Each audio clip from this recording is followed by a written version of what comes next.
Feche os teus olhos. Querido Deus e Pai Todo-Poderoso, nós te glorificamos por mais um devocional, por mais uma manhã. Abençoa cada filho, cada filha, Pai, que está aqui hoje nessa madrugada. Pai, nós reivindicamos, Pai, ainda mais o cheiro da Tua presença sobre as nossas casas, sobre este lugar. Fala conosco, Pai, nessa palavra de Jeremias 30. Pai, nos usa aqui, Senhor Deus, como uma fonte, Pai, de alimento, Senhor Deus, que vem direto do céu.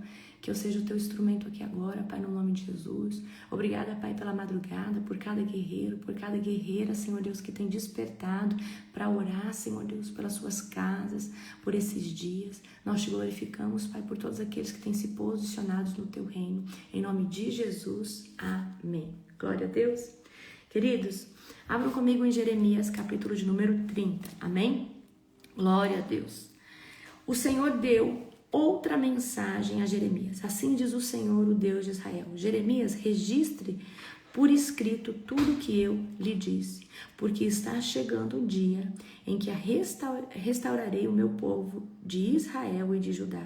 Eu os trarei para casa, para esta terra que dei aos seus antepassados, e eles voltarão a possuí-la. Eu, o Senhor, falei. Esta é a mensagem do Senhor acerca de Israel, de Judá. Assim diz o Senhor.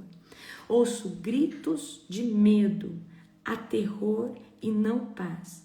Parem e pensem, acaso homens dão à luz? Então por que estão com o rosto pálido e as mãos na barriga, como uma mulher em trabalho de parto, Em toda a história nunca houve uma ocasião de tanto terror. Será um tempo de angústia para Israel? No fim, porém, ele será resgatado, pois naquele dia, diz o Senhor dos Exércitos, quebrei o jugo que estava sobre seu pescoço e arrebentarei suas correntes.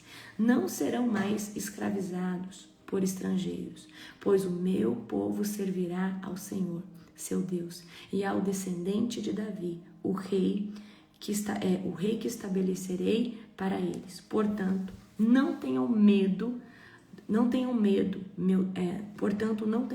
meu servo Jacó. Não desanime, ó Israel, diz o Senhor, pois trarei de volta de terras distantes. Os seus descendentes retornarão do exílio. Israel voltará a ter a vida de paz e sossego, e ninguém o assustará, porque eu estou com você e o resgatarei, diz o Senhor. Destruirei completamente todas as nações, entre as quais o espalhei, mas você não será completamente destruído. Eu o disciplinarei, mas com justiça. Não posso permitir que fique impune. Assim diz o Senhor. Seu ferimento é incurável, é uma ferida grave. Não há ninguém que possa socorrê-lo. Não há remédio que cure sua ferida. Todos os seus amantes a abandonaram. Não se importam com você. Eu a feri cruelmente, como se fosse meu inimigo, pois seus pecados são muitos e sua culpa é grande, porque se queixa de seu castigo, dessa ferida que não tem cura. Tive que castigá-la, pois seus pecados são muitos e sua culpa é grande. Mas todos que a devorarem serão devorados. Todos os seus inimigos serão enviados para o exílio. Todos os que saquearam serão saqueados. Todos os que despojaram serão despojados. Restaurarei sua saúde, curarei suas feridas, diz o Senhor, pois a chamam de rejeitada. Sião, cidade com que ninguém se importa. Assim diz o Senhor, quando eu trouxer Israel de volta do exílio e restaurar a situação, Jerusalém será reconstruída sobre suas ruínas, e o palácio voltará a ser habitado. Haverá alegria e cânticos de gratidão, e eu farei o meu povo se multiplicar e não diminuir. Eu os honrarei e não os humilharei. Seus filhos prosperarão como no passado, e os estabelecerei como nação diante de mim. E castigarei quem lhes fizer mal. Voltarão a ter o próprio governante. E ele virá do meio deles. Eu aproximarei de mim, diz o Senhor, pois quem ousaria se aproximar por conta própria? Vocês serão o meu povo e eu serei o seu Deus.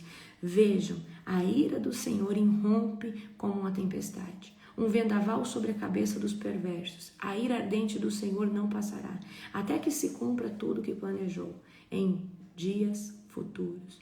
Vocês entenderão tudo isso. Aleluia. Amanhã nós vamos ler o 31. Então vamos aqui pegar, né? Eu quis ler tudo de uma vez. Então Deus ordena a Jeremias que escreva, né, todas as palavras no livro, pois ia chegar o tempo, certo? Que ele ia trazer de volta todos aqueles que estavam no exílio da Babilônia. Deus ia trazer de volta todos aqueles que estavam no cativeiro. Então o Senhor está prometendo restaurar Israel e Judá, né?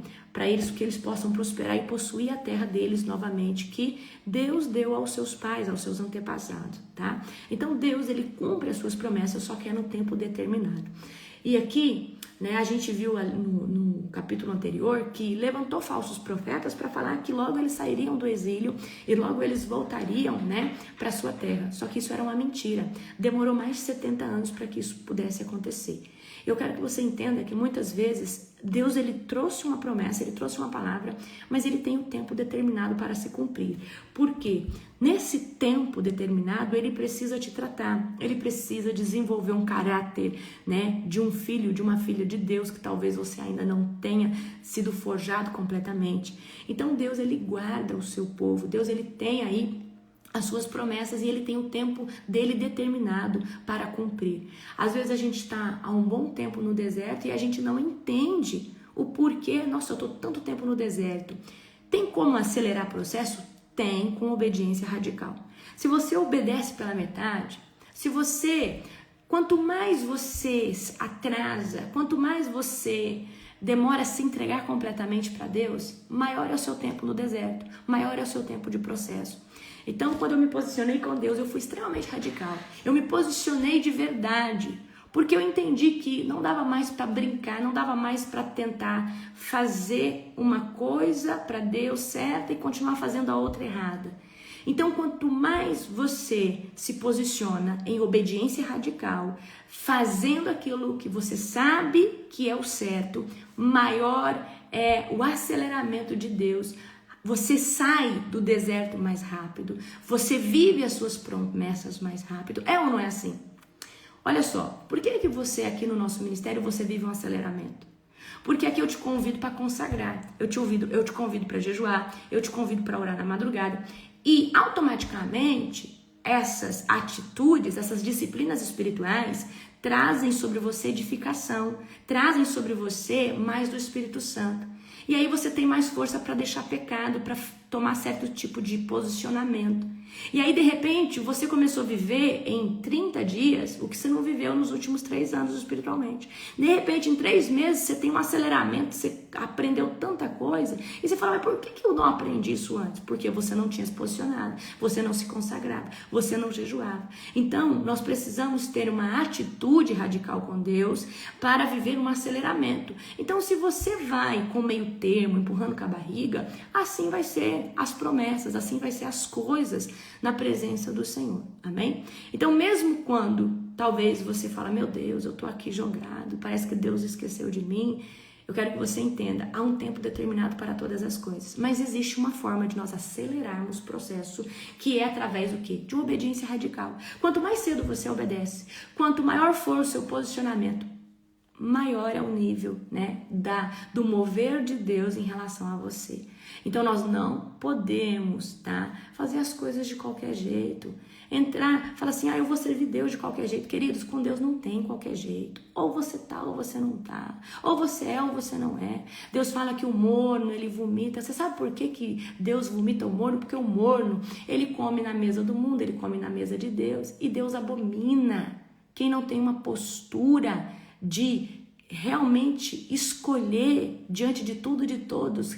Você precisa falar, eu quero Deus, eu vou servir a Ele. Então eu tive essa atitude, eu fui radical nessa atitude e Deus acelerou a minha vida, o meu ministério e tudo, porque eu fui realmente radical, eu fui intencional no reino de Deus, tá? Então Deus revela um tempo de grande angústia, de grande tremor, né, para esse povo, né? Conhecido como o tempo da angústia de Jacó, mas com uma promessa que ele, né, será salvo, né? Então aqui você vê que Deus, né, chama Sião, né, como se fosse uma mulher, né, uma mulher que está ferida, certo? Então, né, fala ali das dores de parto.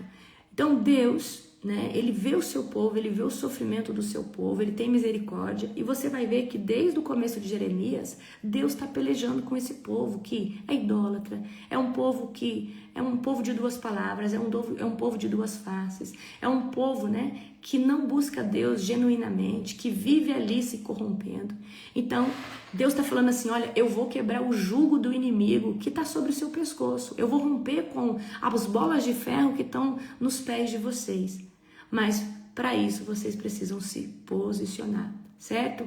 Então, Deus está prometendo o quê? Te quebrar o jugo, né? Então, Jeremias no começo do texto, ele coloca o quê? Um jugo de madeira, tá? Depois vem Ananias, tira o jugo de madeira e Deus fala que está substituindo por um jugo de ferro. Então, muitos de nós, às vezes, estamos nesse lugar debaixo de uma opressão espiritual. E o que é opressão? A opressão, ela vem quando você tem uma legalidade aberta. Aí, às vezes, você não consegue prosperar, você não consegue romper, você não consegue iniciar um projeto que queima no seu coração, porque existe uma opressão. E por que tem essa opressão? Porque tem uma brecha aberta, onde o inimigo se aproveita para trazer névoa de pensamento, para te atacar sua identidade. Nós só conseguimos romper e prosperar quando nossa identidade está firme. Por isso que o final do programa do Reset, a partir do ciclo 7, é ativar a identidade. Porque primeiro nós vamos guerrear contra todo gatilho que impediu você de ser quem você nasceu. Às vezes, queridos, uma ferida de pai impede você de prosperar. Por quê? Você não perdoou, você não ressignificou. Então, sabe aquele exercício que vocês fizeram durante o programa? Exercício com o pai, exercício relacionado à mãe, exercício relacionado a Deus Pai. Havia vários exercícios. Todos esses exercícios foi exatamente proposital para tirar qualquer bloqueio que Satanás usava para impedir você de prosperar, impedir você de vencer. Então, quando nós ressignificamos essas áreas, perdoamos, soltamos, aí a gente consegue se entender. A gente consegue fluir, porque agora nada mais te bloqueia. Não tem agora um jugo, um bloqueio sobre você. Então Deus aqui, né, ele está prometendo que ele vai o quê? Ele vai tirar o jugo pesado.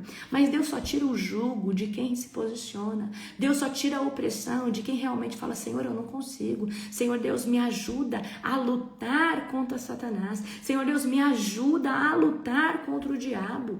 Tá? Então, para Deus tirar o jugo, para Deus quebrar as legalidades, você precisa ter uma atitude de posicionamento na presença de Deus, certo? Aí é que o Senhor, no final do texto, ele está reconhecendo que as feridas de Israel são profundas, mas promete, né, cura, restauração. Mas ele afirma, ferida é incurável, mas logo ele declara que ele vai curar as chagas, ele vai curar toda a ferida, certo? O desprezo das nações não será o fim da história do povo de Deus. Então Israel foi um povo muito rejeitado por outras nações, tá?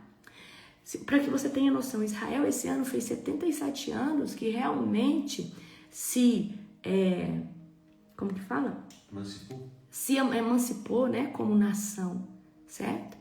Então faz somente 77 anos, tá? E Jesus fala que assim que isso acontecesse, não passaria uma geração. E uma geração são 80 anos, né? Ali, segundo os rabinos, tá? Então,